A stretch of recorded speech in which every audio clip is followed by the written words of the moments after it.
अजित पवारांचं पार्थिव थोड्याच वेळात काटेवाडीमध्ये पोहोचतंय. आपण दृश्य पाहतोय काटेवाडीमधली.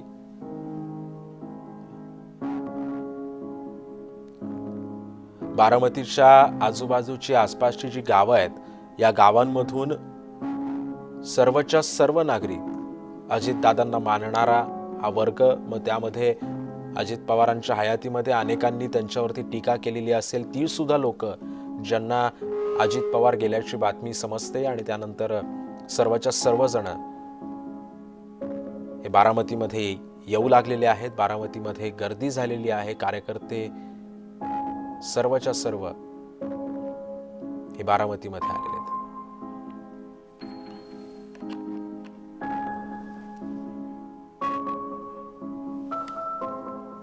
हा पोरका झालेला आहे दादांच्या निधनामुळे.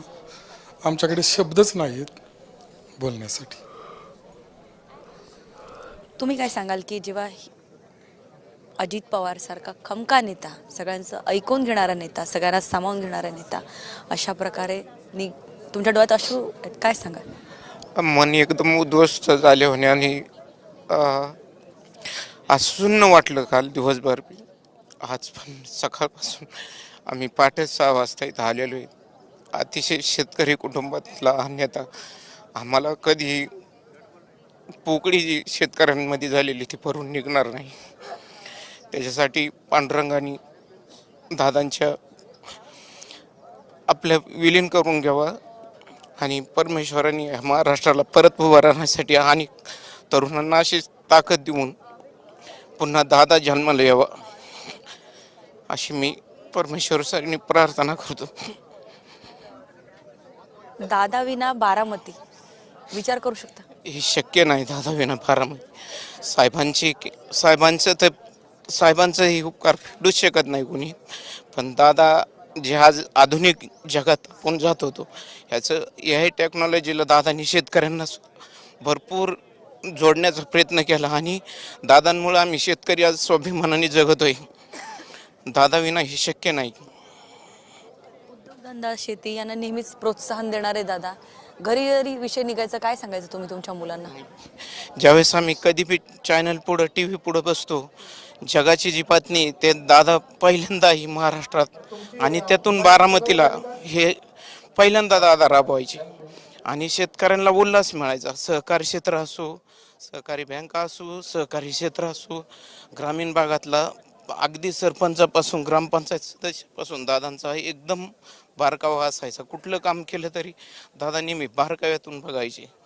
दादांचा हा पायाभूत घटक भक्कम होता आणि दादा विना हे पोरकं झालेलं महाराष्ट्र ची पोकळी भरून निघणार नाही कधी आयुष्यात. बाबा, काय सांगाल की अजित पवार आणि बारामती असं एक वेगळं नातं होतं. बारामतीसाठी अजित पवार म्हणजे हक्काचा पोरगा. आज त्यांना अंत्यविधी देण्याची वेळ आलेली आहे. काय भावना तुमच्या? मी रात्री पुण्याहून आलो 12:30 वाजता. काल दादांचा 8:45ला हे असं कळल्यानंतर काल दिवसभर TV लावून बसलो होतो. पण रात्री 12:30च्या एकट्या टायमाला एसटी धरून स्टँडवर आलो 2 वाजता. रात्री 2 वाजता तुम्ही बारामती? हां, 2 वाजता आलो. मग स्टँडवरच बसलो कुशाल काकडत तिथं आणि मग उजाडताना 5 वाजता इथं चालत आलो. आणि चालत आल्यानंतर मग हे दादाचं कळल्यानंतर दादा मोठं वाईट झालं. हे महाराष्ट्राला भरूनच निघणार नाही. हे असे दादा होते. गोरगरिबाकां शेतकऱ्याकरता लय दादा प्रेमळ होते एकदम. असं भरता येणार नाही, सांगता बी येणार नाही. एवढं बोलून दादांना श्रद्धांजली माझी अर्पण अशी. धन्यवाद. पुण्याचे पालकमंत्री असलेले दादा आज पुणे पोरकं झालं. हा ना, पोरकळच झाली एकदम महाराष्ट्रच पोकळ झाल्यासारखं झालं. पुणेच नाही, महाराष्ट्र झाला पोकळ दादा म्हणून. असं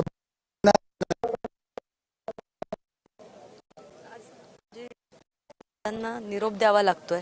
हो, कसं बघताय वातावरण? की म्हणजे वातावरण वाईटच झालंय. सगळं वाईटच झाल्यासारखं. ह्याच्यात काहीच अर्थ राहिलेला नाही. दादासारखा नेता गेल्यानंतर महाराष्ट्रात काहीच राहिलेलं नाही. आता दादासारखा एखादा जन्माला येईल त्यावेळेला महाराष्ट्र सांगता येत नाही कसा होईल तो, पण आता सध्या तर नाही होणार. तुम्ही काय सांगाल की महाराष्ट्राचं राजकारण हे पवार कुटुंबियाशिवाय होत नाही, अशामध्ये उपमुख्यमंत्री पदावर असलेले, कामाचा दरारा असलेले दादा आज आपल्यामध्ये नाही आहेत. काय निशब्द आहे मॅडम. आज उद्ध्वस्त झाले पूर्ण महाराष्ट्र, आमची बारामती उद्ध्वस्त झाली दादाविना. म्हणजे विचारच करू शकत नाही आपण की दादाविना हे सर्व शक्य आहे. एवढा विकास गंगा आमची पूर्णपणे थांबलेली आहे, विकास पूर्ण खुंटलेला आहे आमचा.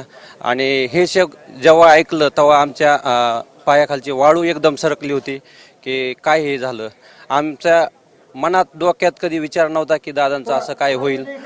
नक्कीच ही पोकळी आयुष्यभर भरून निघणार नाही. आमचा देव, आमचा विठ्ठल या जगातनी निघून गेला ह्याला विश्वास वाटत नाही. कारण यापुढे सुद्धा दादा राहणार आहेत. कारण हे काम दादांचं एवढं बारामतीमध्ये होतं की झालंय, तुम्ही पूर्ण बघताय, देशभर बघतोय दादांचं काम.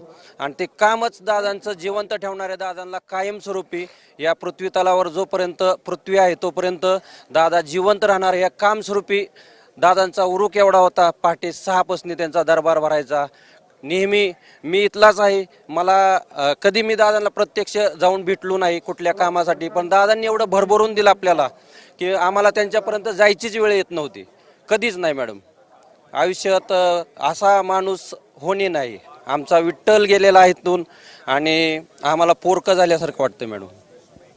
काय सांगाल तुम्ही की अजित पवार जे कामासाठी ओळखले जातात, म्हणजे त्यांच्या निधनानंतर सुद्धा त्यांच्या कामाचंच जे आहे तो उल्लेख वारंवार केला जातोय. मी आणि माझे 16 सहकारी, राजू घुगे, आणखी बरेचसे सहकारी आहेत. 16 लोक आम्ही इथं आलोय. काल दुपारी 1 वाजता इथं पोहोचलोय.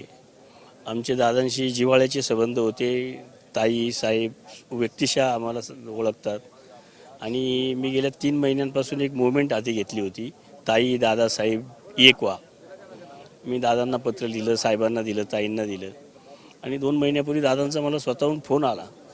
म्हटले तुम्ही जे पत्र दिलं, ज्या भावना व्यक्त केल्यात, माझी पण तीच इच्छा आहे, पण या स्थानिक स्वराज्य संस्थांच्या निवडणुका होऊ द्या, आपण एकत्र यायच्यासाठी पावलं उचलू.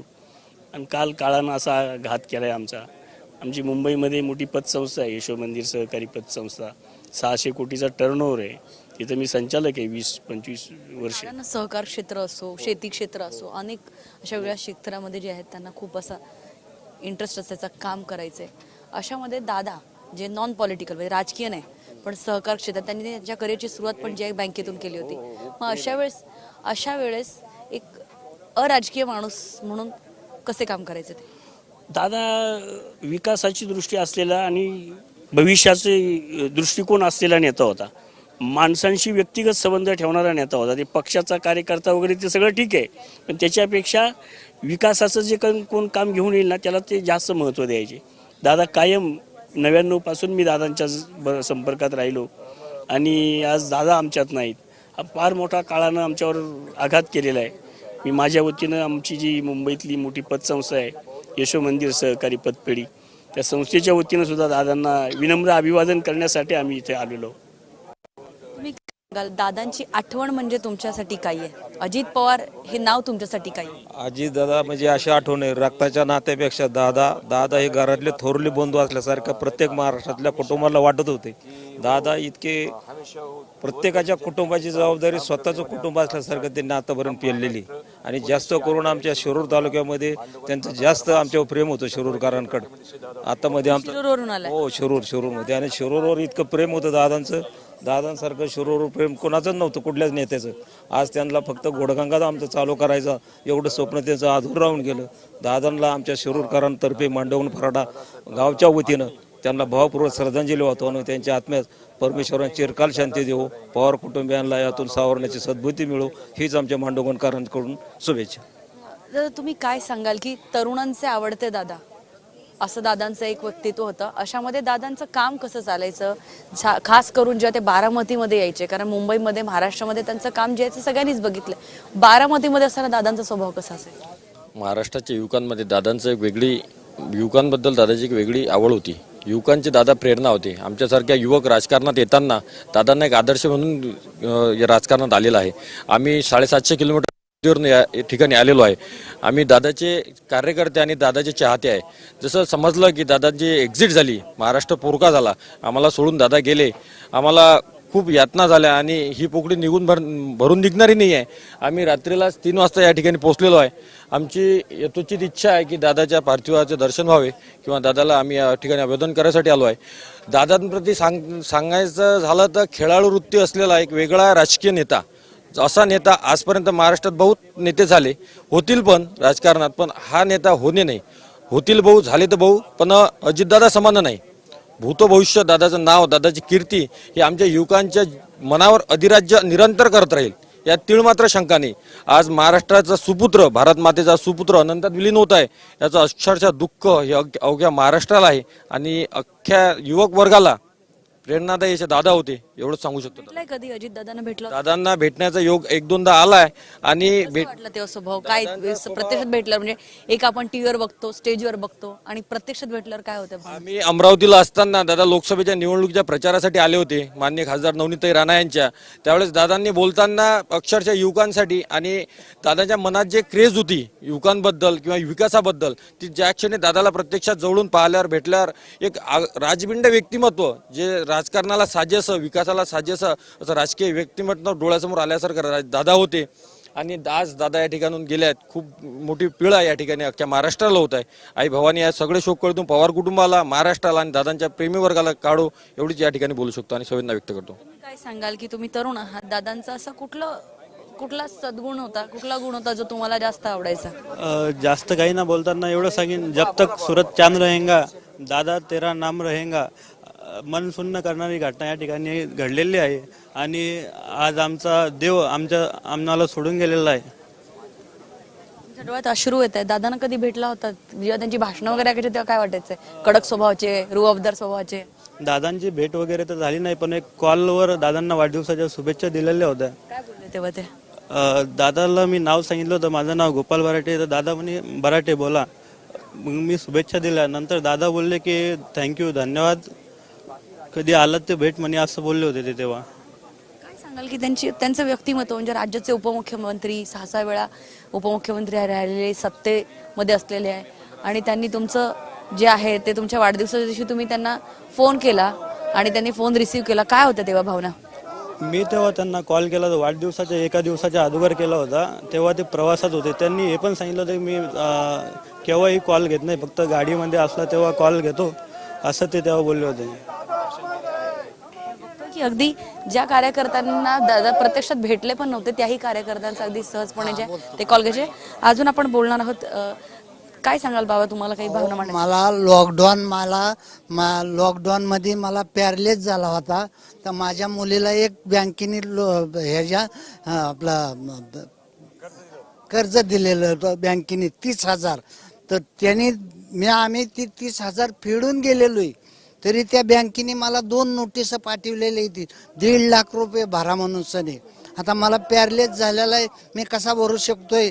तर एवढ्यासाठीच मला दादा असते तर मग एवढी सांगायची सुद्धा गरज नव्हती, पण आता मीडियाला सांगायची मला गरज आली, तर मला एवढं त्यांनी माफ करावं, मला पॅरलेस झालेलं आहे एवढं नाही. की इथे जे आहेत दादाच्या अगदी शेवटी पण सुद्धा जे आहे ते काही त्यांचे कार्यकर्ते, त्यांचे समर्थक आहेत, त्यांचा कामाचा आवाकाच इतका मोठा होता की अजित पवार हे असते तर आम्हाला आणखीन मदत झाली असती, अशाच भावना अगदी त्यांच्या अंत्यसंस्काराला पोहोचलेले जे त्यांचे कार्यकर्ते आहेत, त्यांचे समर्थक आहेत, एक त्यांचे फॅन आहेत आपण असं म्हणू शकतो.